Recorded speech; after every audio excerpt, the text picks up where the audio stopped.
Hello students. Previous lecture में हमने discuss किया था कि किस तरीके से आपका साइक्लिक एएमपी पाथवे के थ्रू कॉन्ट्रैक्शन होता है ना। पूरा प्रोसेस हमने डिस्कस किया था कि साइक्लिक एएमपी पाथवे में जो साइक्लिक एएमपी है वो सेकेंडरी मैसेंजर की तरह कैसे वर्क कर जाता।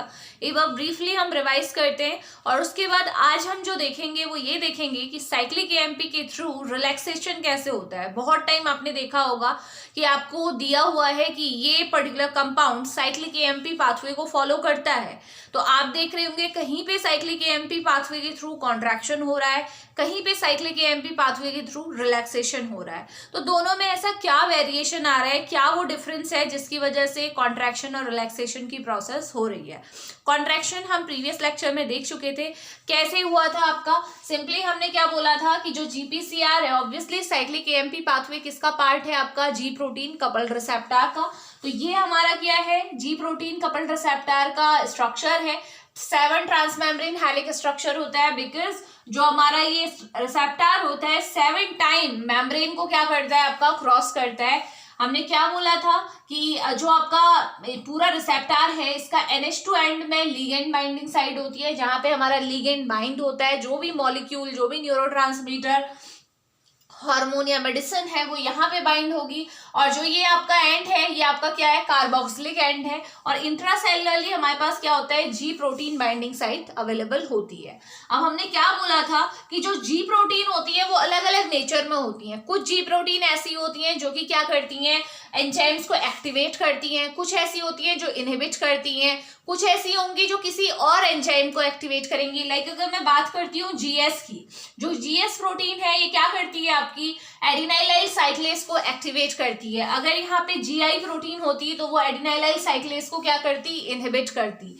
अगर यहाँ पे GQ प्रोटीन होती तो वो फॉस्फोलाइपेज आपका दूसरा एंजाइम होता है जिसे एक्टिवेट करती है।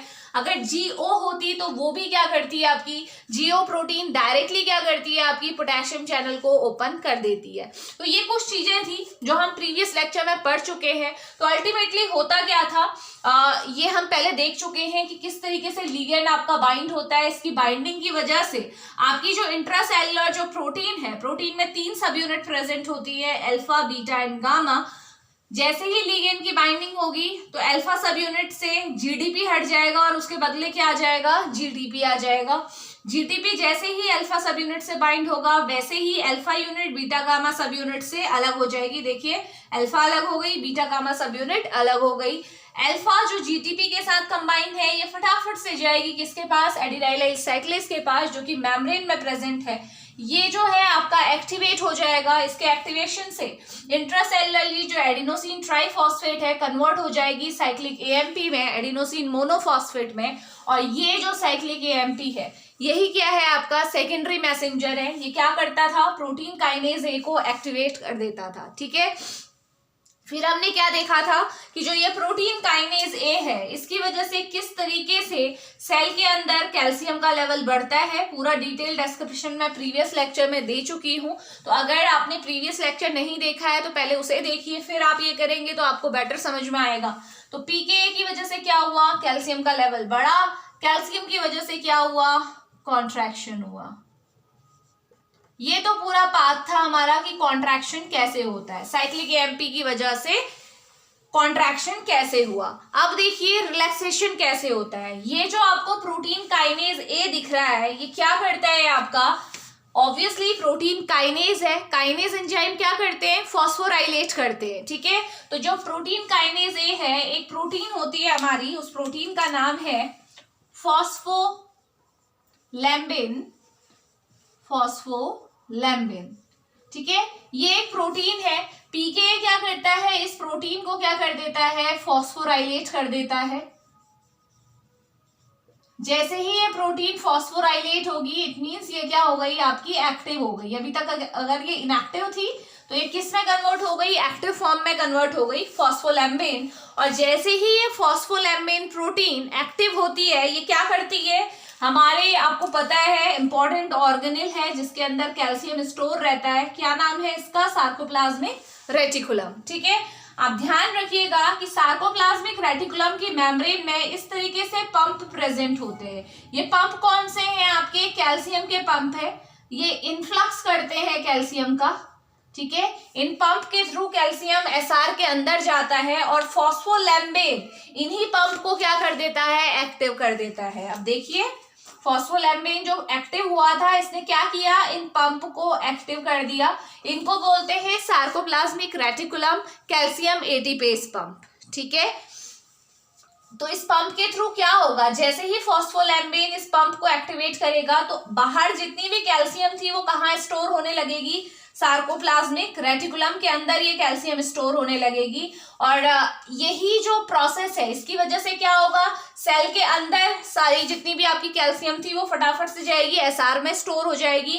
कैल्शियम का लेवल क्या होगा, एसआर से बाहर जो कैल्शियम का लेवल है वो क्या हो जाएगा, कम हो जाएगा। और आप जानते हो अगर कैल्शियम का लेवल कम होता है तो क्या होता है, आपका रिलैक्सेशन होता है। ठीक है, ये चीज आपको ध्यान में रखनी है कि ऐसा क्या हुआ कि आपका सेम वही पाथवे था, साइक्लिक एएमपी पाथवे था, लेकिन हुआ क्या, फाइनली रिलैक्सेशन हुआ। तो बहुत टाइम आपको ये दिया जाएगा कि आपको बोला कि भाई साइक्लिक एएमपी पाथवे फॉलो हुआ है, तो आपको दिमाग में रखना है साइक्लिक एएमपी पाथवे की वजह से कॉन्ट्रैक्शन भी होता है और रिलैक्सेशन भी होता है, बट डिपेंड किस चीज पे करेगा, किस टाइप की प्रोटीन फॉस्फोराइलेट हुई है। अगर फॉस्फोलैम्बेन आपकी प्रोटीन फॉस्फोराइलेट हुई है तो ऑब्वियस सी बात है क्या होगा, रिलैक्सेशन होगा। बट अगर ये पीकेए की वजह से, अगर ये पीकेए की वजह से आपका जो एमएलसीके है वो फॉस्फोराइलेट होगा, मायोसिन लाइट चेन काइनेज, और उसका फॉस्फोराइलेट होने का तरीका आपको पता है, कैल्शियम की एंट्री होती है, कैल्शियम क्या करता है, प्रोटीन से कंबाइन होता है, तब जाके ये एंजाइम आपका फॉस्फोराइलेट होता है। तो एमएलसीके जब भी फॉस्फोराइलेट होगा तो क्या होगा, कॉन्ट्रैक्शन होगा। तो ये हमारा रिमेनिंग पार्ट था जो हमने प्रीवियस लेक्चर में कवर नहीं किया था। प्रीवियस लेक्चर में हमने ये देखा था कि साइक्लिक एएमपी पाथवे के थ्रू आपका कॉन्ट्रैक्शन कैसे होता है, बहुत डिटेल मैंने ये सारा प्रोसेस आपको समझाया है।